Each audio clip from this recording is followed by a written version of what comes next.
Dios les bendiga, hermanos. Es un placer de nuevo poder acompañarles y llegar a sus hogares a través de este medio. Una bendición el poder en verdad compartirles este tema de los dones.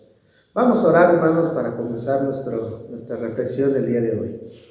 Bendito Dios y Padre, te damos gracias, Señor. Gracias por todas las dádivas recibidas de ti en este día. Bendice a tu pueblo, Señor. Bendice a tu iglesia, Padre Celestial. Dales paz, dales fuerza. Dale, Señor, maravilloso, de tu fortaleza. Señor, si alguno está cansado, que lleve a ti, Señor, ese cansancio para que tú lo hagas descansar. Muchas gracias. Toma este tiempo en tus manos. Amén. Amén. Bien, hermanos, vamos a estudiar la palabra. Hoy toca el don de milagros. Don de milagros.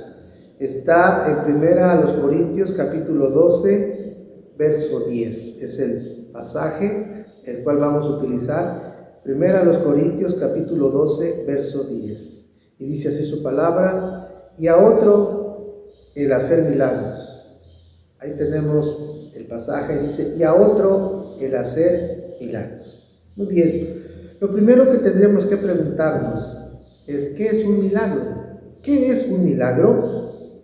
Un milagro es la suspensión de una ley natural por una sobrenatural. Fíjense, se suspende la ley natural y se comienza una ley sobrenatural. Qué lindo. Entonces, la operación de milagros no se limita nada más a puras sanidades.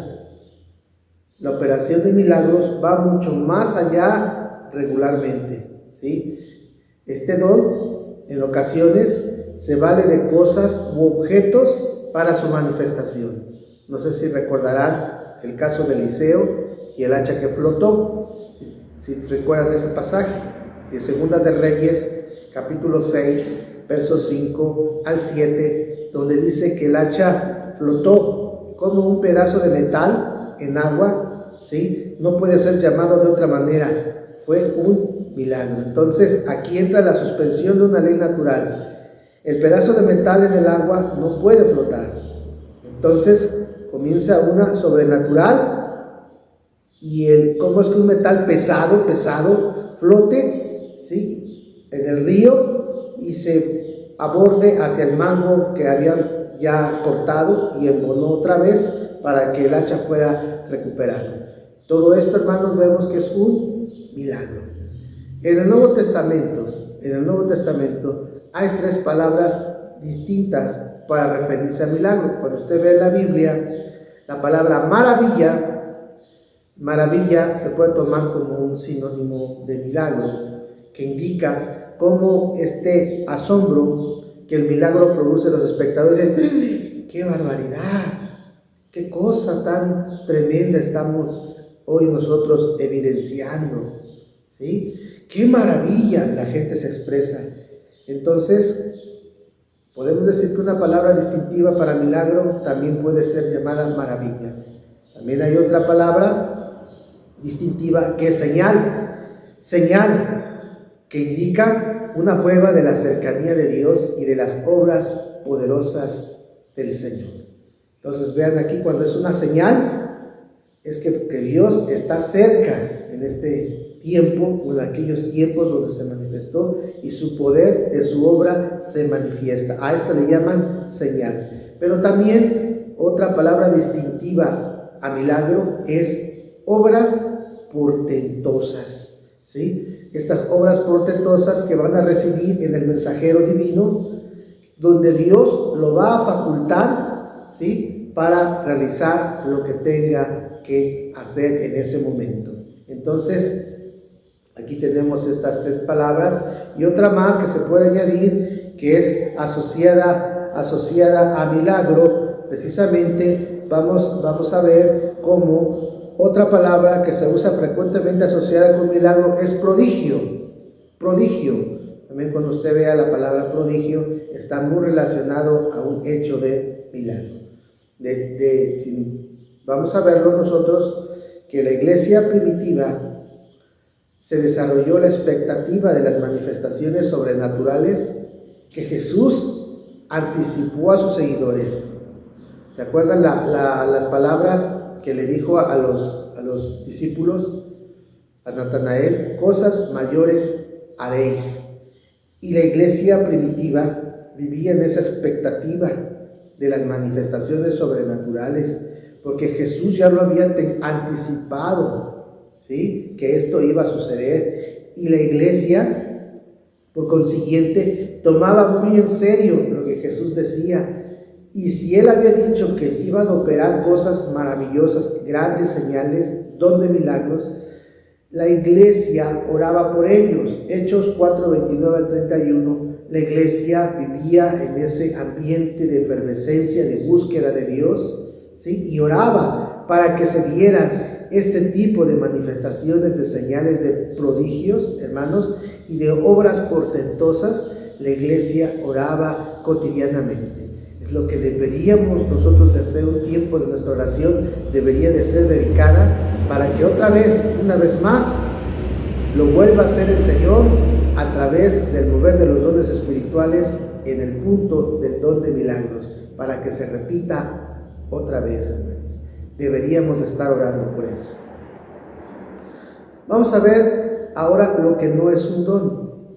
Un don, hermanos, no es un fenómeno natural. Hay gente que ve los fenómenos naturales y que suceden muy impresionantes, ¿sí?, pero que no son más que fenómenos naturales: terremotos, tsunamis, huracanes, tornados, etcétera, etcétera, etcétera, ¿sí? Estos no pueden confundirse con milagros, ¿sí? Son simplemente señales o fenómenos naturales.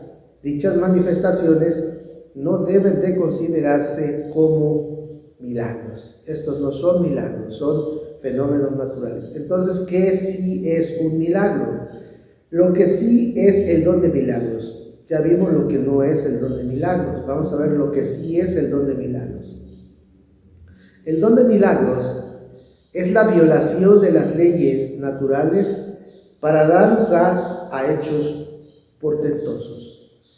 Esto es un milagro, cuando se viola una ley natural para darse hechos portentosos. Es como cuando Jesús caminó sobre el mar. Se viola una ley natural, no se puede caminar sobre el mar. Y para dar origen a un hecho portentoso o al milagro. Y ahí estaba caminando sobre el mar. Y vean ustedes la importancia que tiene la violación de las leyes naturales para dar hechos, lugar a eventos portentosos. Entonces, vamos a verlo también en la Biblia. Es una violación de las leyes naturales para dar lugar a hechos portentosos. La oreja de Malco, se acordarán de Malco, fue restituida, ¿sí? Lucas 22, 50 al 51 nos habla de este milagro. Vean cómo Dios es el creador del universo. Es el único que tiene derecho a quebrantar las leyes de la naturaleza, y cuando lo hace es precisamente para manifestar su poder y su gloria. Malco, hermanos, era uno de los sirvientes de los rabinos, de los sacerdotes, y se acercó para apresar a Jesús, pero de ahí uno de los que estaba cerca de los discípulos le cortó la oreja con una espada, ¿sí? Y lo que hizo el Señor: pero ¿por qué hacen esto? Y el Señor toma la oreja, pone su mano nuevamente en la oreja y la restituye, hermanos. Vean ustedes ahí el poder manifestado de Dios y su gloria. Pero vean también, hermanos, cómo hay una violación de las leyes naturales para dar lugar a hechos portentosos. Si nosotros vamos a Lucas 8, 22 al 25, se nos habla de un evento, de una tempestad, y los vientos y las olas eran inmensas, de tal manera, sí, que la barca se estaba hundiendo. Pero vean, hermanos, cómo se viola una ley natural y cómo con la voz de Jesús que le dice al mar, calla, enmudece, y en un momento tanto las olas como los vientos, ¿sí?, se calmaron y hubo gran bonanza. Entonces, vean que era para manifestar el poder y la gloria de Dios, la revelación de estos hechos naturales. En el Antiguo Testamento, hermanos, fueron como las credenciales de la comisión divina. En el Antiguo Testamento vamos a ver los milagros como credenciales de la comisión divina. ¿Y para quién eran estas credenciales? Especialmente a los profetas, hermanos. Los profetas fueron provistos con esta capacidad a fin de que los respetaran y creyeran en ellos como enviados de Dios. Recordarán en Segunda de Reyes, segundo libro de los Reyes, capítulo 1, verso 9 al verso 12, el profeta Elías fue resguardado por Dios de la amenaza del rey Ocosías, ¿sí?, enviando fuego del cielo para matar a sus perseguidores. Si recordarán ese evento, el rey Ocosías los mandó a traer y mandó a capitanes de 50, y el primer capitán de 50 fue y le dijo que el rey lo estaba esperando y que lo acompañara. Dijo, ay de mí, si no soy profeta, que llueva fuego del cielo. Y fue lo que aconteció. Primer rey, segundo rey, volvió a caer fuego del cielo. Esa era una credencial de que él tenía la comisión divina. Y luego el tercero ya vino y se arrodilló delante de Elías para decirle, si en algo vale mi vida, aquí estoy, ¿sí? Perdóname la vida a mí y a todos los que me acompañan. Y vean, hermanos, de esa manera como Dios respaldaba su comisión divina, y ellos veían que verdaderamente era un enviado de Dios y era un hombre que Dios había llamado para un servicio concreto y específico, y por eso lo respaldaba en el Antiguo Testamento, ¿sí?, con credenciales divinas a través de milagros. En el Nuevo Testamento, lo que es un milagro es el testimonio de Dios respaldando el testimonio evangélico. ¿Qué queremos decir con eso? Dios dijo que cosas mayores haríamos. Jesús lo dijo en su palabra. Y ahora trata y Dios respalda, no trata directamente, sino Dios respalda el testimonio evangélico, ¿sí? En este caso, acompañando de milagros, de portentos, de señales, en algún momento, el testimonio de Dios. Y solamente con pronunciar el nombre de Jesús y otro tipo de hechos que nosotros vemos narrados tanto en los evangelios como en los hechos de los apóstoles, entonces nosotros vamos a ver el respaldo del testimonio evangélico de cómo lo que Dios había dicho que iba a acontecer sucedió.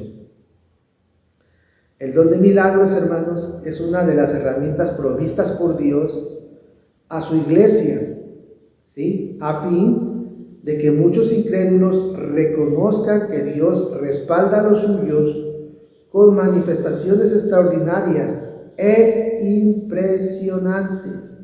Y uno de los milagros que nosotros vemos en la palabra es la ceguera de Bar Jesús. Hechos 13, del 10 al 11, nos narra de este opositor a las cosas de Dios.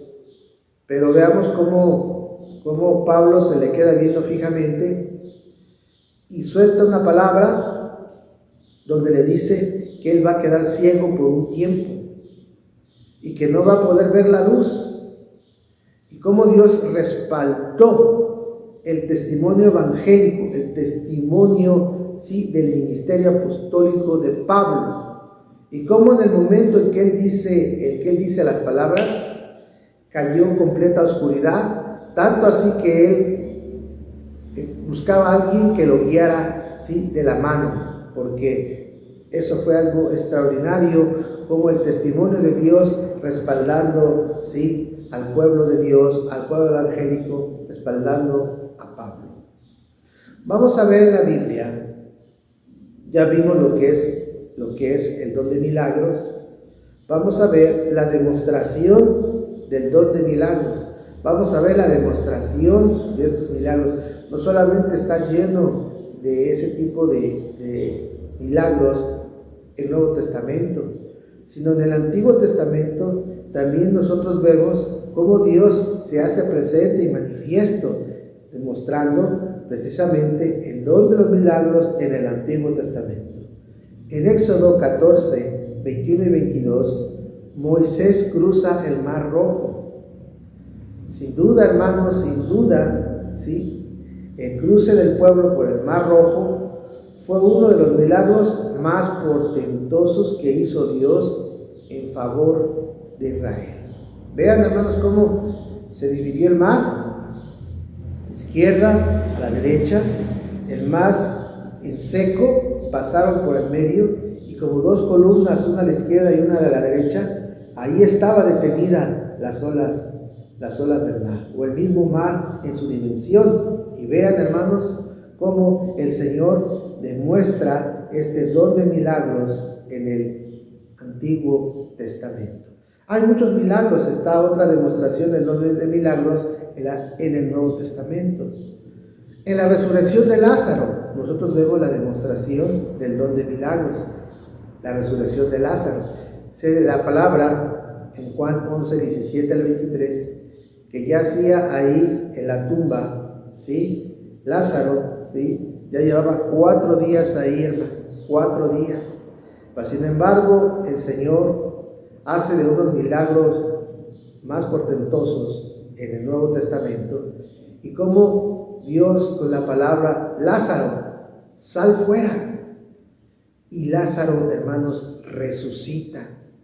Y mucha gente quedó anonadada, sorprendida, maravillada, quedó estupefacta de este evento tan glorioso del poder del Señor a través de la demostración de los milagros. Era una ley natural que él ya no viviera nuevamente. Es la violación de una ley natural para dar lugar a una ley sobrenatural, y como ahí Dios es el dador de la vida, es el único que da vida natural y da la vida eterna. Pero en este caso solamente la natural. ¿Cómo es que después de 4 días, cómo resucita Lázaro?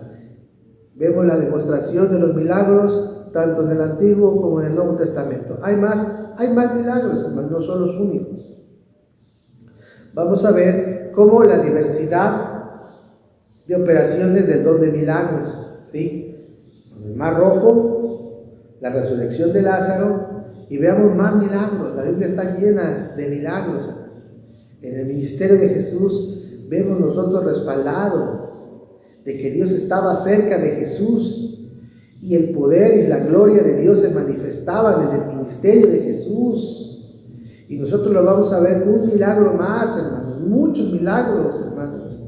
La alimentación de los 5,000 es otro milagro, hermanos. Otro milagro, hermanos. ¿Cómo es posible que con 5 panes y 2 peces Jesús suplió el alimento para 5,000 hombres, hermanos? ¿Cómo es posible, hermanos, que 5 peces y 2 panes, hermanos, alcanzara para una gran multitud, hermanos? Ahí se da precisamente la violación de una ley natural para dar lugar a lo sobrenatural, al poder de Dios, a la grandeza de Dios. El Señor oró, y cómo se multiplicaron. Los panes se multiplicaron, los peces se multiplicaron. 5,000 hombres fueron alimentados. ¿Cómo? Racionalmente no se puede entender. Donde la lógica humana es una ley natural. No se podía que con 5 peces alimentes a 5,000. No se puede, hermanos. Ni siquiera alimentar a 50, hermanos. Sin embargo, vean cómo el Señor multiplicó los panes y los peces, ¿sí? Y vean ese hecho milagroso. Y no solamente le tocó a los hombres, sin contar mujeres y niños, fue una multitud mucho mayor a la de 5,000. Nada más que en ese tiempo, nada más se contabilizaba, en este caso, a los hombres, sin contar a mujeres y niños, sino el milagro todavía es mucho mayor y de mayor alcance. Vamos a ver la diversidad de operaciones de milagros, la multiplicación o la alimentación de los 5,000, pero también Cristo caminando sobre las aguas en el mar. Veamos cómo Cristo camina sobre las aguas, sobre el mar. Marcos 6, 48 y 50. ¿Cómo era posible, hermanos, que la ley de la gravedad fue alterada cuando Jesús caminó sobre agua, haciendo de ello un milagro? No se puede, hermano, no se puede caminar. Inténtelo 1000 veces y no lo va a lograr. Pero es a través del respaldo, a través de una vida de oración de Jesús, a través de la manifestación del poder de Dios en el ministerio de Jesús, obrando grandemente, portentos, a través de los milagros.